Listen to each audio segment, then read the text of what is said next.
Tapi walaupun bertabur syariat Islam, sejarah membuktikan di Jawa ini luar biasa, Pak. Contoh, Raja Brawijaya V, Raja Majapahit, namanya Kertabumi, istrinya 600 lebih malah. Nggak apa-apa, raja. Kalau mau ya jadi raja lah, apa Imper Sunda, apa raja sejagat.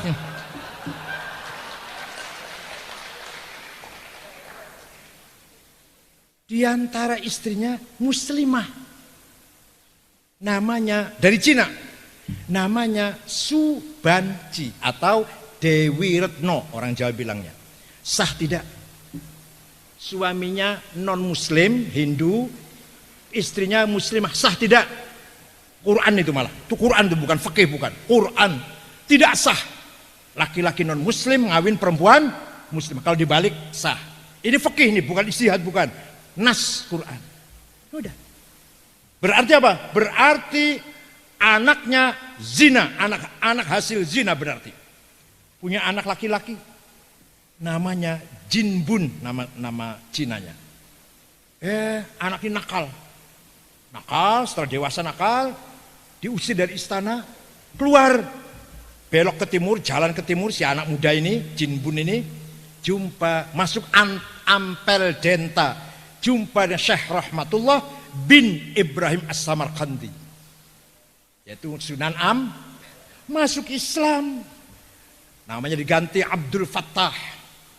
Setelah 5 tahun hafal Quran, paham Islam, permisi Syekh, saya akan mendirikan kerajaan Islam.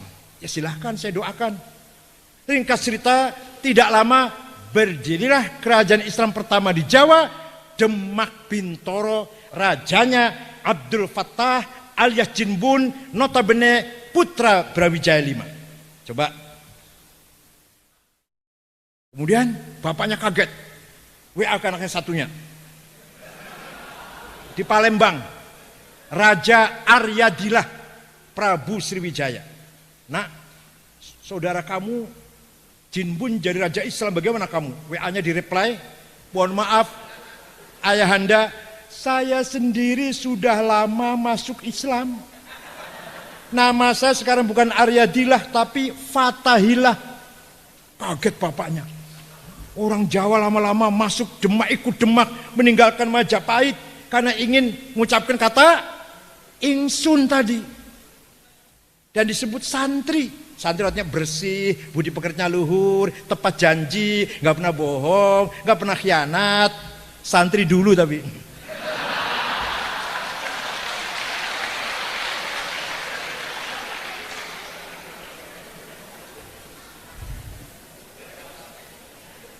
Lama-lama Raja Brawijaya V Kertabumi ditinggal rakyatnya, terpaksa masuk Coba renungkan Pak. Perkawinannya dengan muslimah tidak sah. Ini bukan masalah fikih, masalah Quran ini, syariat ini, bukan fikih, bukan. Qurannya ada, tidak sah laki-laki non muslim mengawini perempuan muslimah. Kalau dibalik boleh. Tak, berarti nggak sah itu, zina itu. Tapi Allah punya desain, Allah punya iradah, masyiah, qadimah, azaliyah, bahwa dengan itulah Majapahit hilang. Dengan masuk Islamnya Brawijaya V, selesailah Empire Majapahit, bubarlah Majapahit tanpa peperangan, tanpa darah, tanpa bom. Kata orang Jawa, sirno ilang kertaneng bumi. Mohon maaf yang Sunda, mohon maaf ini Jawa ini. Hilang di telan bumi. Ilmunya orang Majapahit mana? Ilmunya orang Majapahit yang sakti. Surodiro Joyo Ningrat Lebur Dening Pangastuti. Kejayaan orang Majapahit kalah oleh doanya santri. Pangastuti doanya santri. Santri dulu tapi. Kalau santri sekarang menghentikan itu lumpur lapindo, drobos sudah. Isi wota nangis. Besoknya tambah demen malah. Semakin bertambah malah. Kenapa? Karena istighotah proposal.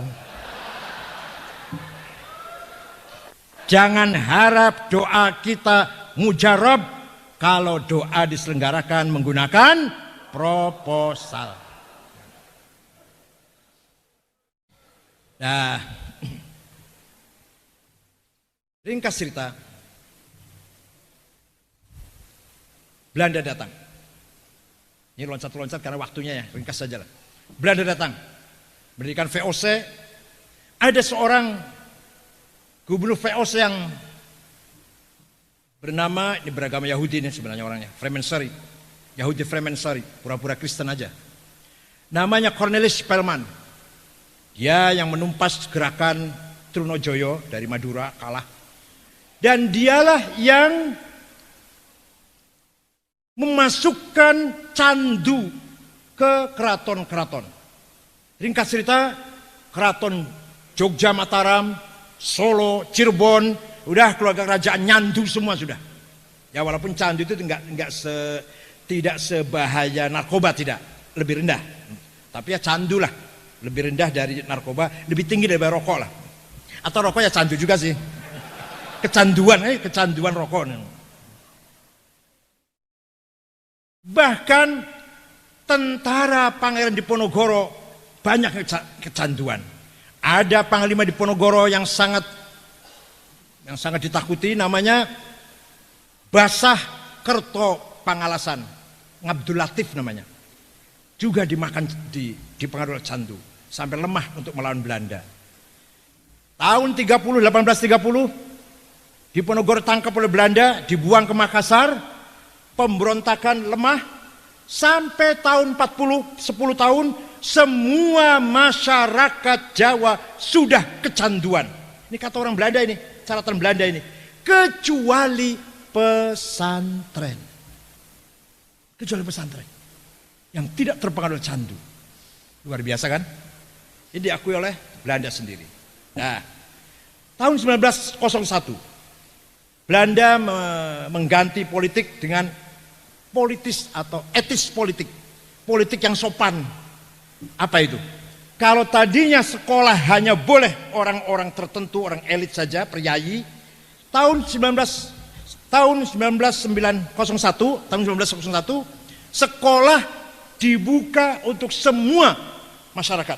Silakan masuk sekolah. Kelihatannya baik. Kelihatannya terbuka itu untuk mendidik bangsa ini. Ternyata ada tujuan yang jahat. Apa itu? Ingin menjadikan umat Islam di Indonesia sekuler. Semuanya masuk sekolah menjadi sekuler kecuali pesantren.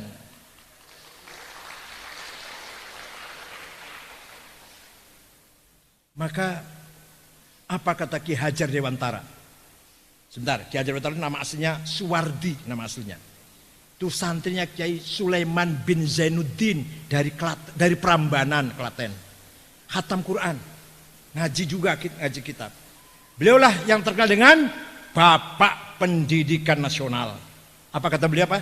Ingarso sing tulodo, yang depan memberi contoh, ing madyo mangun karso memperkuat, yang di belakang tutwuri handayani menjadi makmum yang baik. Menjadi bapak pendidikan. Santri itu, bahkan beliau mengatakan pendidikan karakter berhasil di pesantren. Didukung berawatnya oleh Profesor Sutomo. Kalau mau buka sejarah Pak, terus terang. Dan yang tokoh sekuler, yang mensekulerisasi umat Islam, mohon maaf saya sebut namanya, ini sejarah. Sejarah bukan salah benci, enggak. Sultan Takdir Ali Syahbana. Orang pertama kali, orang sangat besar, semangatnya untuk mensekulerkan umat Islam. Nah, dipertahankan oleh Ki Hajar Dewantara dan Profesor Sutomo. Hadirin saya hormati. Nah, sekarang pesantren. Di pesan itu dimulai dengan kesederhanaan hidup bersama. Solidaritas yang sangat kuat, ukhuwah yang sangat kuat. Sederhana, saling membantu, saling gotong royong, saling terbuka. Tidak ada gap. Betul-betul terjadi ukhuwah yang sangat kuat di pesantren. Lebih dari itu. Saya sendiri santri, Pak. Waktu saya di Lirboyo, 4 tahun saya di Lirboyo, di Kerapyak, di 4 tahun juga.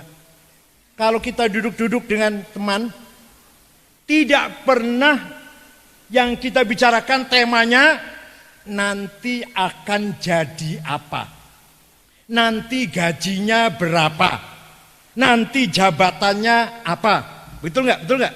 Ini yang santri, kelihatan santri. Ini bukan ini santri. Ini pesantren. Saya waktu pesantren nggak pernah. Nanti saya kerjanya di kantor ini, gajinya sekian. Kalau tamu pesantren maka langsung 4A. Pernah nggak ngomong gitu waktu di pesantren? Itu modal apa tadi? Integrasinya luar biasa.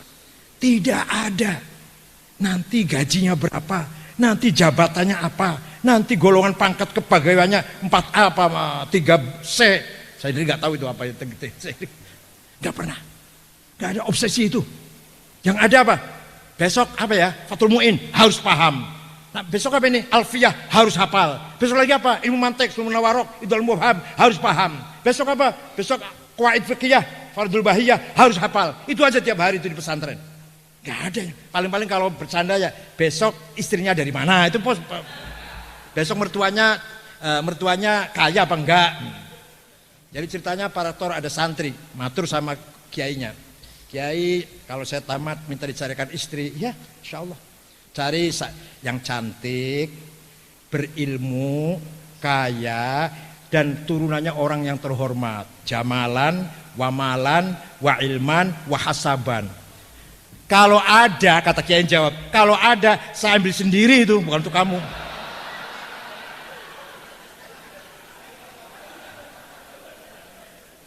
Mau cari istri yang sempurna, kalau ada untuk saya sendiri itu, enggak untuk kamu. Ada lagi, kiai punya anak perempuan. Ayo siapa yang ingin jadi menantu saya? Maju. Siapa namanya? Saya Anas. Ya coba baca surat An-Nas. Qul a'udzu binnas. Yang kedua siapa kamu? Saya Kautsar. Ya udah bacain An-Nas atau Kautsar. Giliran yang ketiga, siapa kenal kamu? Yusuf. Soal Yusuf kan panjang itu. Tapi Pak Kiai, nama saya Yusuf, tapi panggilan tiap hari saya Ikhlas.